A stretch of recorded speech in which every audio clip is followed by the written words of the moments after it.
That's important you understand. How you know it, you're disconnecting it from your sensory system. If you don't disconnect it from your sensory system, then you just calm it down and it'll restart up.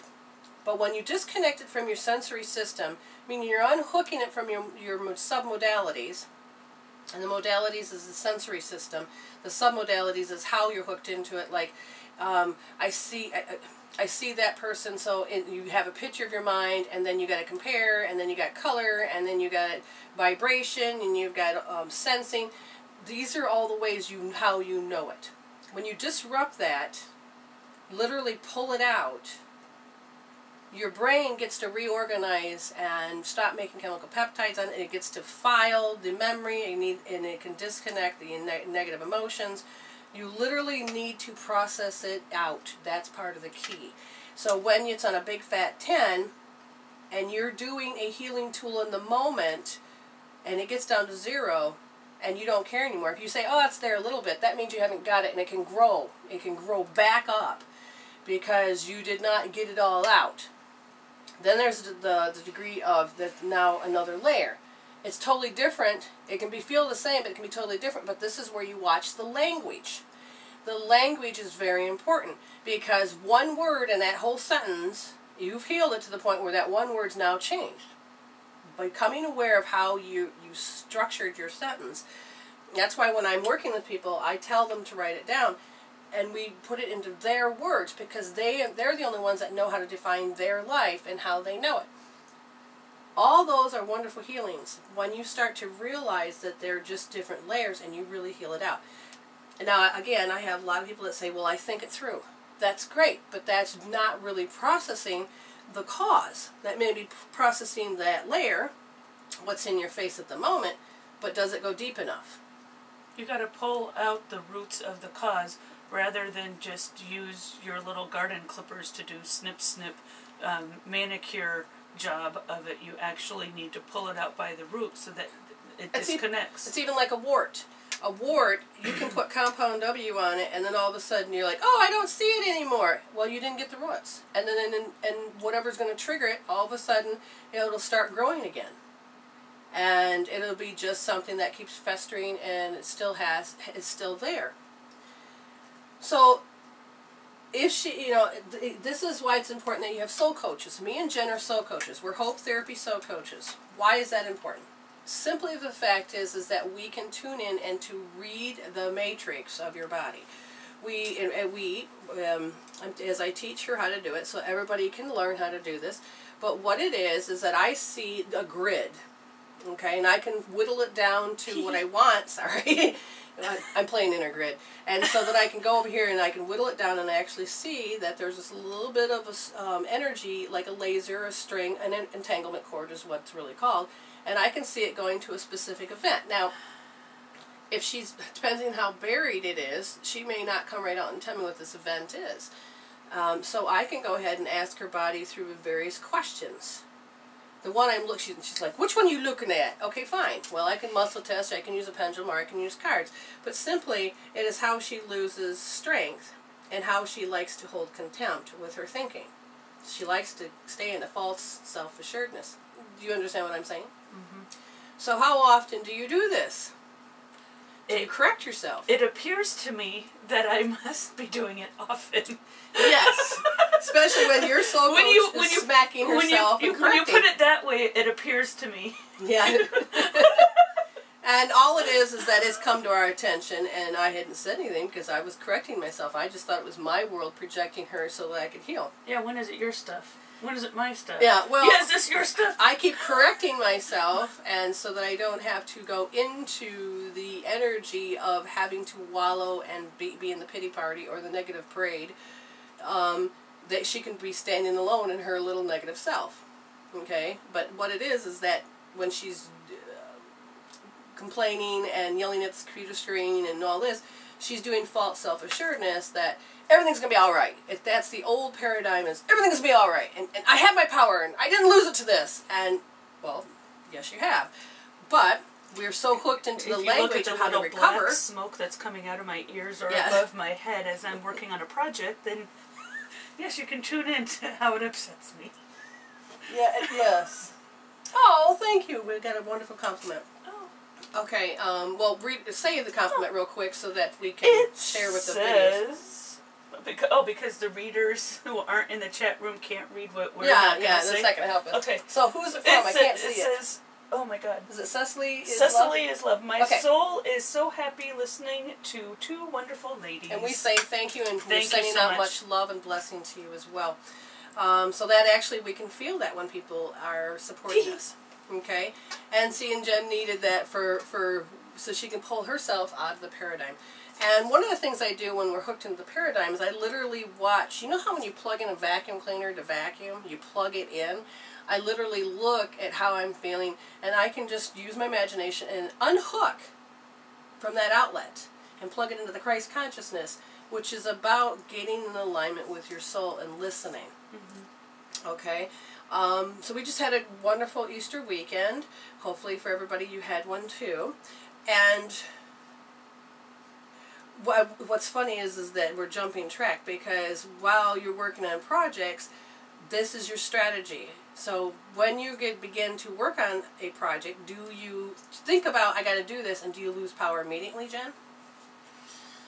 Yeah, to some degree it feels overwhelming. I start feeling people's expectations. Oh, I'm glad we're recording this, because you're going to need to heal this and write it down. What do you think about that? Oh, because of the fact that you and I are working on projects together, this might be useful information? This might be total useful information. Totally. Yes. Okay. So, yeah, so the idea of people's expectations, to some degree, because in the past I have done such fabulous work, then people associate, oh, you know, if you put Jen Toffel on the job, then it's going to be organized, you're going to have great work, and, you know, we want her on our team, which is awesome. That is a great compliment. It's a very great compliment, but at the same time, I lose I'm training them to hold out those expectations of, okay, well now that I'm working on this new project, it's got to live up to all these other standards of things that I've done, and it feels draining and overwhelming. We need to heal that. And so as I watch her begin to do this, she's great under pressure, so that means that she's the type of person that waits the last minute, because that's when her best... yeah, give me a deadline. If you don't give me a deadline, you're not going to get your project done. P.S. But she works great under pressure, and that's when all of the wonderful information comes through. It's like with my daughter. And I trust, and I'm in that. I know that this is the deadline, and I trust, and woof, woof, woof, woof, woof, working with the angels, working with the guides, working with everything. All of a sudden, everything comes together, and boom, boom, boom, boom. And we need to heal the what do you call it? The losing of the power. Because I've watched my daughter. She's got homework to do or something. She'll put it off because she works best last, waiting for the last thing to happen. So she says, oh, I got to write this paper. And I said, well, did you get it done? Now, I'm a person that looks at it, gets it done, so I've got all this wonderful time by myself, and I got it done. And so my daughter's just the opposite. So she sit there and she whip it out in 15 minutes, and it's an awesome paper. She brings home A+ papers, and you're like, whew. Now, when she had to look at it ahead of time and she put too much thought and effort, she changed too many things. See, and for me, I don't do that as much. When I write it down, I go back and look, and then I can edit it. With her, she just whips out good stuff right out. That's just who she is. All right, I have the opportunity to second guess myself. Then I'm going to edit. Yeah, I'm going to overthink, and I'm not going to do, and then it just turns into a big pile of poo. Exactly. So one thing is they're telling you again, when you like to complain. How often do you like to complain? Really? Because it's comical, it's funny, and it's part of the group consciousness. It's something that's socially acceptable. I can get into. It's a way, because I don't smoke cigarettes anymore. Because when I did smoke, you could go outside or wherever, and you'd have instant friends. You'd have an instant friend group. That's interesting. Yeah. In the smoking. I forgot about that. Yeah. Yeah, you have instant friends, and then you just start commiserating. You just start talking, and it's a way to have pals and chums. But I don't do that anymore. So what's another socially acceptable way? Is to, oh yeah, life sucks, Monday, blah blah blah blah blah. But now I'm at the point where it's like, really? Because over the weekend I had that experience where I went over to Michigan State. I was meeting up with somebody, and all the food court was closed, and yes, I did complain in my head and possibly out loud about that. But then there was the little, they have like a little newsstand or convenience mart, and I went in there and I got snacks to eat, and I just wanted to make conversation with the guy behind the counter, because it was a great day, and I was having, things were going my way. I got, I had a couple other errands that I was running, and had a great little ego boost from a friend and all this stuff, and I was feeling good. And then I went in and I said, "Oh yeah, how's it going?" And he's like, "Oh well, same shit, different day."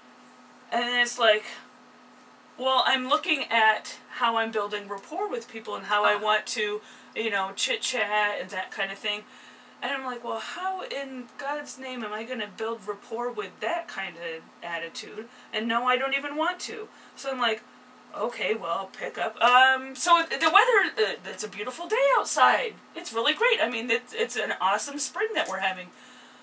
Yeah, well, I guess it's not so horrible. So, Can I tell you?